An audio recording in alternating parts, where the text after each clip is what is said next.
Welcome. उदारवादी आदर्शवादी सिद्धांत यह क्या है, इसे जानेंगे। उदारवाद में स्वतंत्रता को महत्व दिया जाता है, स्वतंत्रता बनाए रखने पर महत्व दिया जाता है, जिसमें संवैधानिक लोकतांत्रिक व्यवस्था का समर्थन किया गया। इसमें बाजारवादी अर्थव्यवस्था का भी पक्ष लिया। इसके अनुसार अंतर्राष्ट्रीय राजनीति में सहयोग और शांतिपूर्वक संबंध का निर्माण होना चाहिए, यह बात उदारवाद कहता है।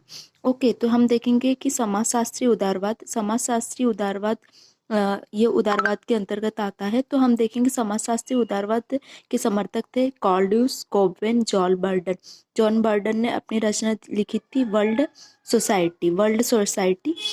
इन्होंने अपनी रचना लिखी थी। यथार्थवादी मान्यता को अस्वीकृत किया था, क्योंकि क्या होता है, ये उदारवादी थे तो यथार्थवाद मान्यता को अस्वीकार तो करेंगे ही।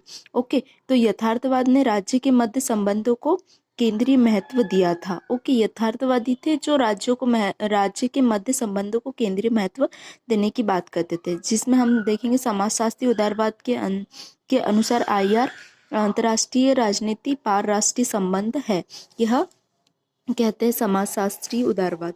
ओके, जिसमें कहा गया है कि इसमें विभिन्न देशों के लोगों, समूहों, संगठनों के मध्य निर्मित होते हैं।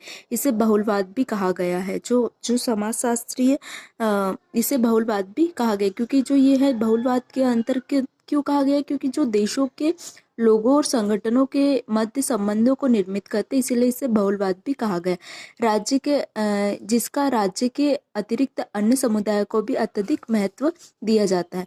फिर कार्ल ड्यूज ने समुदायों के मध्य संचार के अध्ययन पर बल दिया। ओके, संचार को महत्व दिया, क्योंकि शक्ति के विश्लेषण की बजाय संचार के विश्लेषण पर बल दिया, जिसमें पारराष्ट्रीय संबंधों के द्वारा क्षेत्रीय एकीकरण का निर्माण संभव है, जैसे व्यापार, पर्यटक, अप्रवासियों के आने जाने से एकीकरण में वृद्धि होना। यह सब पारराष्ट्रीय के अंतर्गत हमें दिखाई देता है।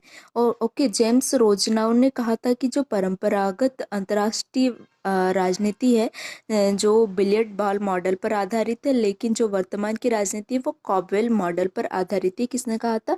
जेम्स रोजनाउ ने कहा था। ओके, तो हमने देखा कि यह उदारवाद है। उदारवाद शांति पर जोर देते हैं। ओके, और शांति पर जोर देते हैं, और जो जिसके समर्थन में हमें दिखेंगे कार्ल ड्यूस, कॉवेल, जॉन बर्डन, यह हमें दिखाई देते हैं उदारवाद के रूप में। ओके, जो अपनी अपनी बात कहते हैं। तो जो जेम्स रोजनाउ ने कहा था कि जो परंपरागत राजनीतिक व्यवस्था है जो बिलियर्ड बोर्ड मॉडल पर है, तो यह वर्तमान के कॉवेल मॉडल पर आधारित है, यह बात कहते हुए दिखाई देते हैं। Okay, thank you.